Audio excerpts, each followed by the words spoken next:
What's the most body freezing confession you've heard that someone casually throw into the open? Got a new coworker.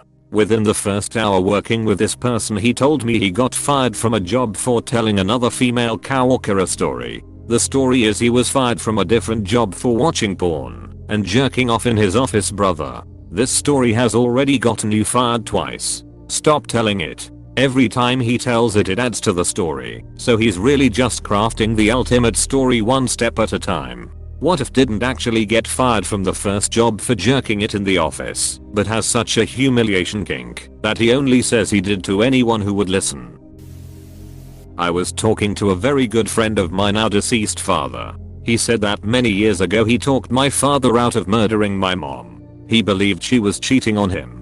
Even stalked her on the way to college with a gun in the car. She wasn't cheating. Also, they already had kids at the time. I'm 100% sure what he told me is true. Got chills thinking what my life would have been had this occurred. My mom is the greatest person I know by a mile. I'm glad she's still here. My dad confessed to me once about driving to his ex-wife's house with a gun after the divorce. They both were cheating, and she got my half-sister. Said he was planning a double murder, suicide. Said he sat outside of her house for hours before he turned around. My dad confessed to me that he was seriously contemplating suicide one night, but was saved by my aunt, his sil, calling to ask him to take her to rehab for IV heroin use. Thankful dad is still here, but my aunt ended up dying from pancreatic cancer, likely due to hepatitis C she contracted from fourth use.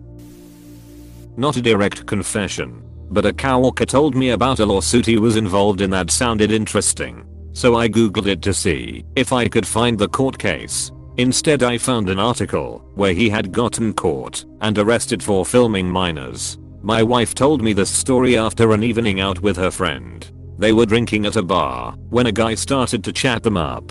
Her friend was single and she kind of liked the guy, so they stayed. After a while he got to them. My exes are all crazy bit and nonchalantly informed them that he had a court date coming because he was accused of sexually assaulting his own daughter. He never said he did or didn't do it, just that high bitch ex-wife reported it. I'm a wheelchair user and was stopped by a homeless woman in Vegas who was very distraught about me crossing the street.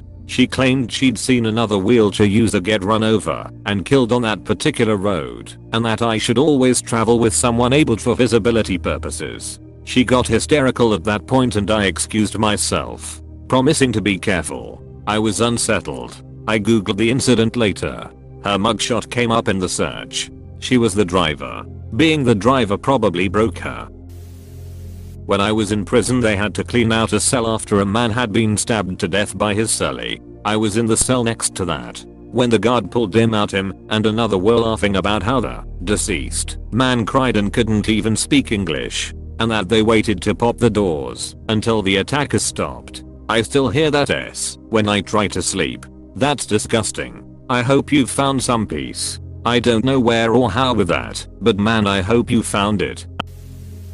Playing a board game with a friend who had become a drug dealer told me that there was a night where someone had ripped him off and he and his friends went after him, leading to a car chase. The other car hit a bystander and left the victim paraplegic. He felt really guilty about it. Would obsessively watch news reports of the incident over and over again. I found out he had died of alcohol poisoning about a year later. One thing I have learned from watching all 406 episodes of Forensic Files is that killers are usually obsessed with news reports about their crimes, and they often use this as a starting point to catch the perp. At a teenage sleepover, my friend telling me the leader of their church was raping her every chance he got, and she was scared she was pregnant. We'd just been talking about Take That vs Backstreet Boys. We were 13. She'd written about it in an essay we'd been assigned that same week, and our teacher had an absolute meltdown, but in the most helpful way. She made it clear none of it was on the girl, called her parents in to help facilitate the conversation, make real sure they believed their daughter and would be doing what was needed to support her, called the police, and got social services involved to get the girl into specialist treatment. Her parents drove home, and then his father went for a little walk over to their formerly trusted family friend's place. I hear the cops came, but nobody was arrested that evening. Rural Norway rules. If you knock it off right now, then I don't have to do paperwork. Don't make me come back here. My stepfather mentioned seeing the preacher limping around on crutches, and my mom just said good. There was a court case, and of course many people from the church decided the 13-year-old had seduced the grown adult and was just a dirty little s tarnishing a good man. The judge didn't buy it for a moment, and that good man went to jail in the end. But my friend never really recovered. She tried really hard, had inpatient treatment for the anorexia and self-harm tendencies she developed from the stress. And even now as adults you can see that she's carrying something heavy everywhere she goes. I love you, E. None of that was on you, sweetheart. I'm so sorry that evil piece of S took so much from you. The sweetest friend of mine, when I was probably around 15 years old, casually mentioned how difficult it was to get her dad to come out of her hair. I asked more about it and found that it was a reoccurring thing and that her mom knew. I went straight to my parents with it and they contacted the right people. Dang. I had a friend reveal a similar thing to me in middle school. She very nonchalantly told me all the males in her house were abusing her. I was horrified and told my parents, and they told the right folks. My mom ran into her a few years ago and she was doing well and in law school. A really good friend of mine had been out of contact, traveling the country, hitchhiking, sleeping on random people's couches, camping out in the desert, etc.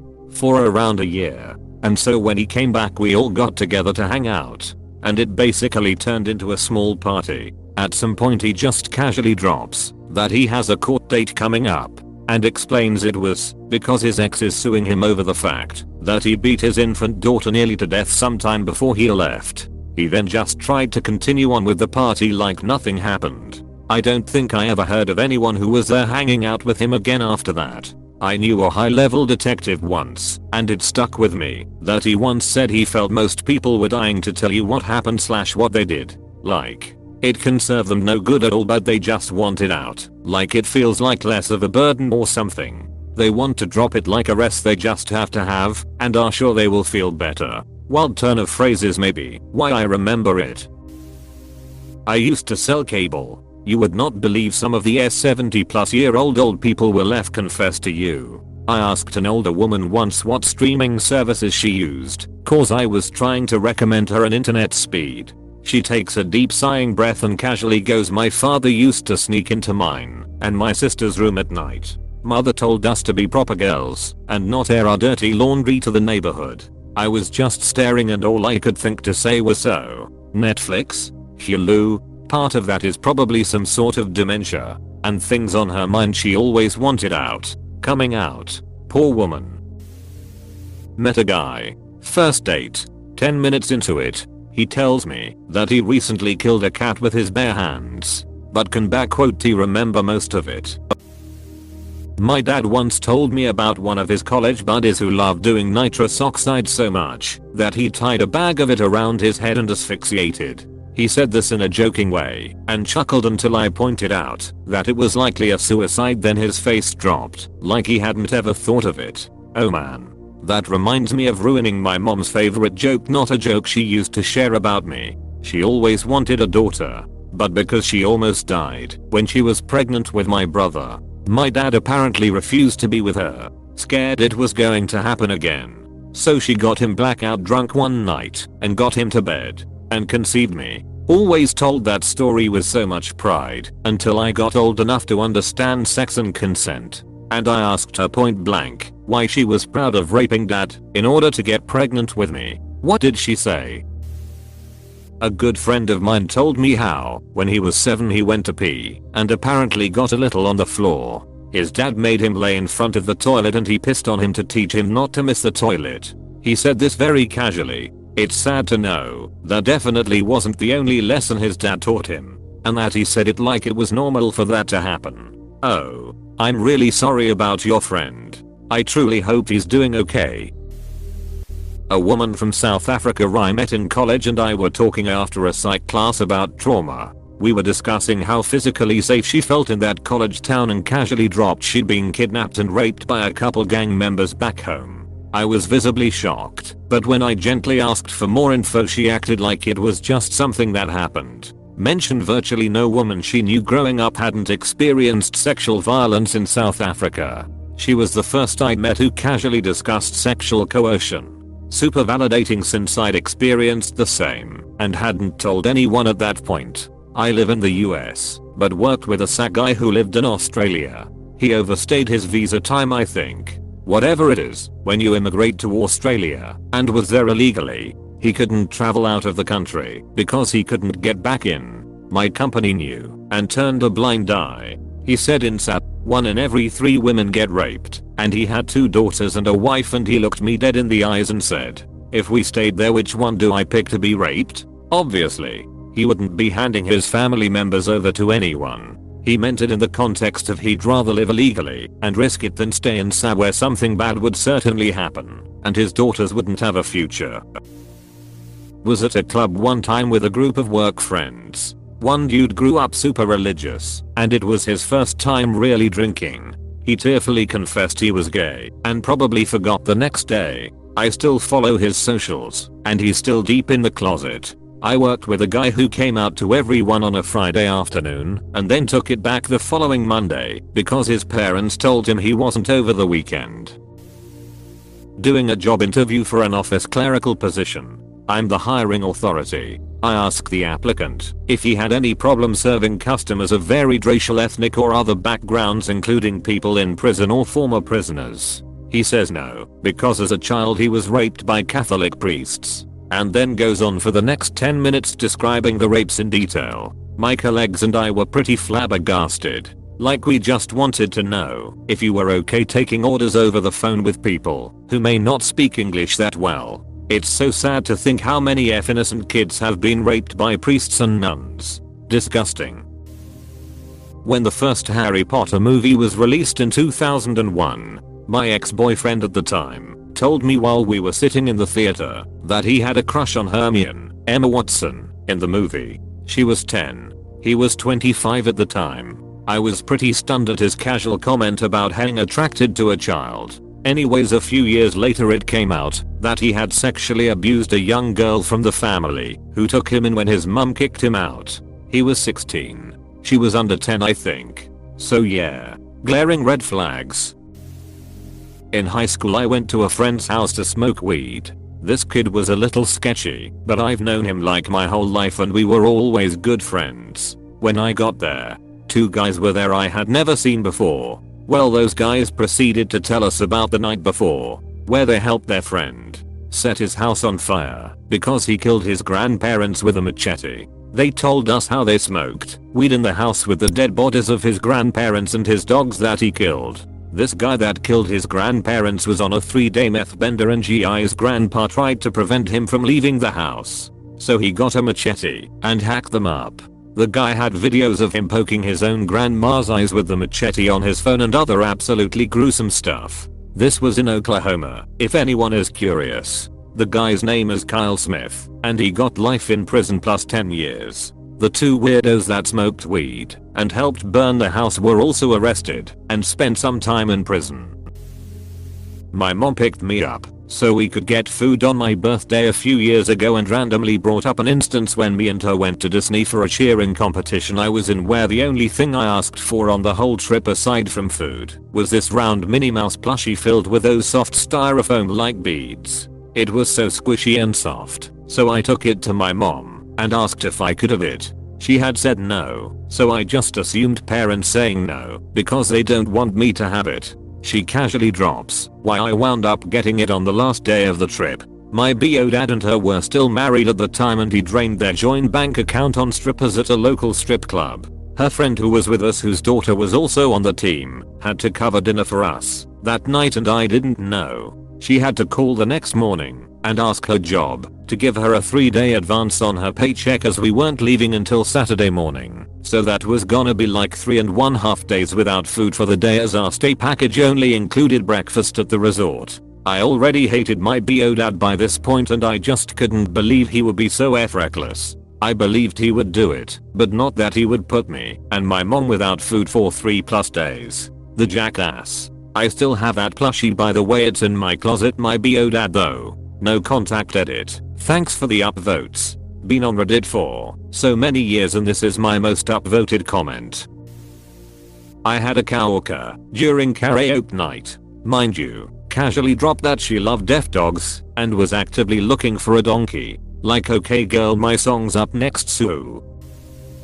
I have a family member with dementia. Can't remember names but recognizes faces. Has difficulty communicating. I brought some old family photos to have something to talk about. Figured she would like seeing them and whatnot. I showed her a photo of her uncle and she was immediately as lucid and serious as could be. He had molested her sisters and her older sister had tried to get her to be with him so that the older sister wouldn't have to do it anymore. But she refused to go over there. They lived next door. This created a lifetime of bad blood between her and her older sister. I knew they didn't get along, but I never knew why.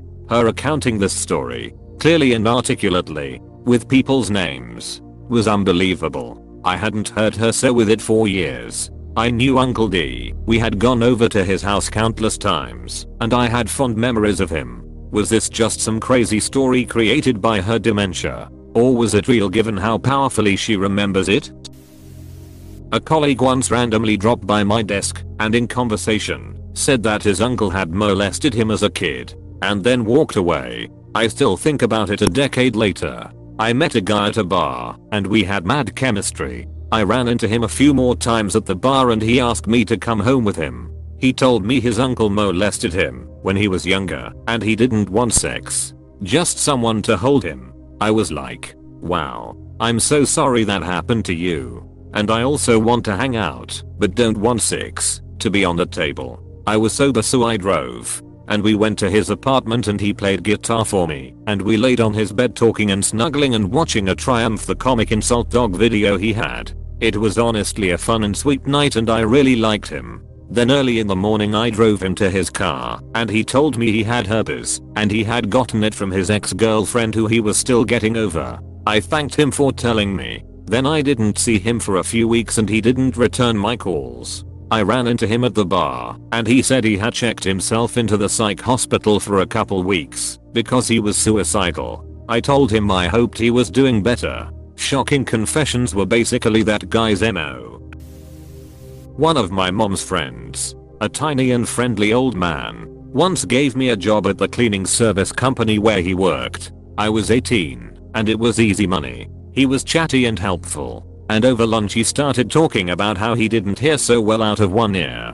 He then just throws out there that he was tortured by electricity and eardrum slaps in his home country, a Latin American country under a military regime in those days, until he passed out. And he then came to his senses in a mass grave. He reckoned they thought him dead and dumped him. And he woke up, crawled among the bodies, and found his way home. A tiny, friendly old man survived the kind of the word hell barely can describe with accuracy. The kind of thing that would reduce me to a drunken, suicidal wreck. And decided to tell death to F off while he lived the best life he could. It redefined the word tough for me. It's not the hard muscular alpha male type dudes. It's the people who've seen the devil and still continue on enjoying life. Because they've seen him and know what an alternative might be.